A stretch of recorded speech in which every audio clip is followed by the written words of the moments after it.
জেনে গেছে, তার কিছুদিন পর সম্ভবত আমি ফোন করেছিলাম নাকি, যে কি হলো, এতদিনও হলো না খবর। তো বললো যে আপনাকে আমি একটা কথা গোপন রেখেছিলাম, আজকে বলি, এখন বলতে চাইলাম। কেন গোপন রাখলো? কথাটা এত নোংরা, এত কুৎসিত মানের, এটা একটা চক্রান্ত ছিল। স্টেট ব্যাংক সবাই মিলে করছে, যেটা ও জানতে পারলো। ও তো স্টেট ব্যাংকেও নাই, আমার থার্ড পার্টি মানে কাস্টমারও নাই। ও বলতে সংকোচ বোধ করছে পরিচিত একজনকে।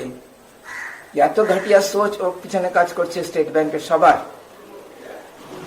সেই জন্য বলেনি, আমি নক না করলে বলতে পারতো না লজ্জায়।